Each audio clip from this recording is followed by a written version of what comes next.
G'day folks, Adam Simmons here for Tiny Real Estate. Today I'm joined by my gorgeous wife and son, and there's a good reason for that. We wanted to talk about the last 12 months of our lives, which has been living in the tiny house here, and just wanted to share the things we've learnt, the good, the bad, and pass on some advice. So there's been a lot learnt over the last 12 months. It's been a bit of an interesting journey, both good and bad. But we wanted to share those little gems with you guys, so it can help you with your own planning and decisions you might make. So the first thing is the good things. The biggest thing that's been great for me, I guess, is the simplicity of it all. Once you live in a tiny house, because you don't have so many possessions, it makes life very simple. Yeah, that sort of side of it, and being connected to nature has been a massive thing for me. Living where we live, you see nature through every window of the house, and it's a really simple, enjoyable life. So that's been one of the big ones for me. What's been a big one for you? Yeah, I would agree. Hello everybody, I'm Aston and this is baby Aben. Yeah, the simplicity has been a big thing, I think, for me as well. Just getting back to basics and realising that you don't actually need as much stuff as we all have. In a way, less is more. Definitely less stressful in that way because you've got less things to worry about, especially with a new baby. So you can just focus on the baby and other things without worrying so much about bills and meeting all your overheads and that sort of thing. So yeah, that would probably be the best part of it for me. The less stress in the way of bills and that sort of thing, and overheads, and more time together, which is definitely a big one. Because you've got less things to do around the house, less cleaning and that sort of thing. You can spend more time together and have that quality time, which is really good. And the time in nature as well. It really, because tiny houses generally are situated, out in open spaces in nature, you definitely do spend more time outside and appreciating the trees and that sort of thing, which has been really nice. And it's probably worth mentioning that this whole idea of building and living in a tiny house was mine. I've always had a fascination with building my own house, but also being somewhere sort of semi-remote, being off the grid and doing it myself. So it was my idea. So trying to get Aston on board initially was a bit of a challenge, and so you've done really well to. Thank you. To put up with a lot of it, because I mean, it was a big change and it is a big adjustment, but there is lots of positive things that have come out of it for both of us, and I'm glad that I said yes to the opportunity, because I've learned a lot from it. And as we'll go over, there was definitely some hard challenges and difficult things that I had to adjust to, because it's totally different to living, in the city or even in the suburbs. It's very different to how we're all brought up. So you've got to change your mindset and the way you live and the way you do things. But there has been lots of positives that have come out of it, and I've really enjoyed the experience, and I think it is worth doing. It definitely does make you appreciate everything in your life more. I think when you scale down, you appreciate more of what you have, and you use more of what you have, and I think for us as well, it's given us a greater understanding of where all our power and water and that sort of thing comes from, and how to actually appreciate those resources and not just expect that they're there. So that's been a really good thing to learn as well. So why don't we talk about the challenges as well, the tough things. There's been a couple. The big one, I guess, for me was the off-grid elements.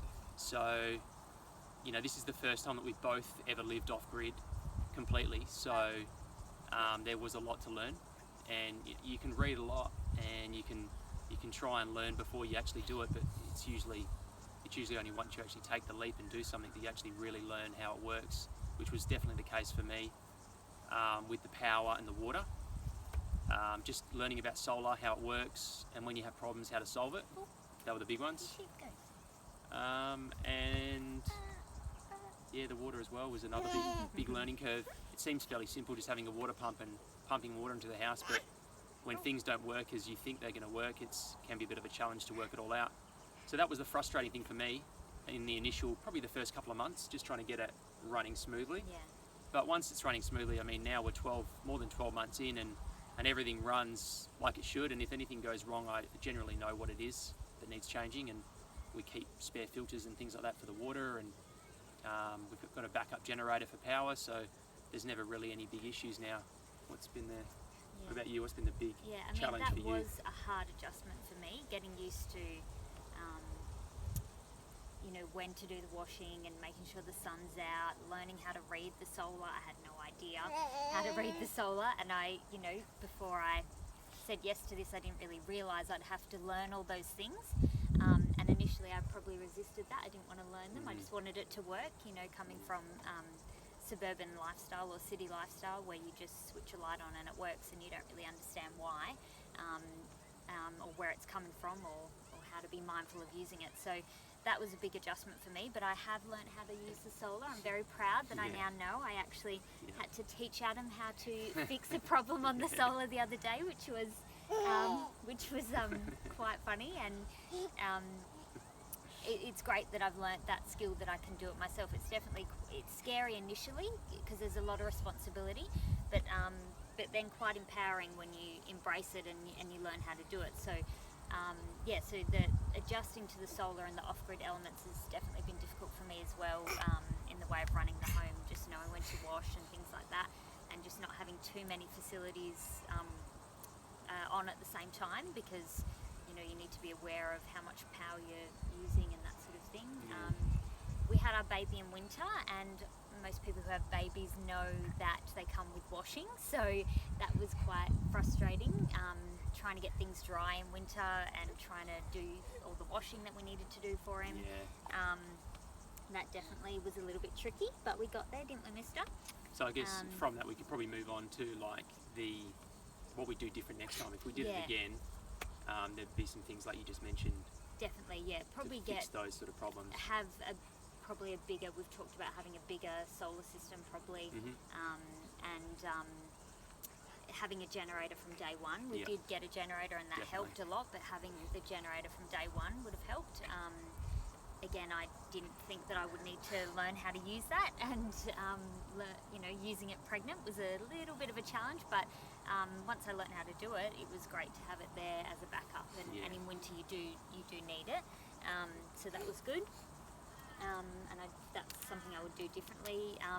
Another thing I would do differently is it's amazing how much you can actually fit in a tiny house, but just because you can fit it doesn't mean you should have it. So I learned quite quickly. I had quite a big wardrobe, and I'd already cleansed it and culled it and downsized, because I'm all about cleansing and that sort of thing, but still really I needed to do it several times since we moved in, just because the space is just so much more enjoyable if you only have what you need in the space.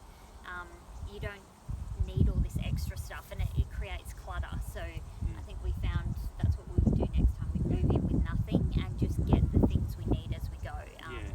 And it's amazing how many pots and pans that you have that you don't even use. So it's definitely made us be more conscious of the things we're using and make sure that we are using them, and if we're not using them, then we get rid of them, because it's every bit of space is precious in the tiny house, and you've got to use it wisely. So definitely has made us less wasteful, I think, and we think more about what we're buying and using. So next time I would probably just move in with nothing and then slowly build up, and then you wouldn't have that problem.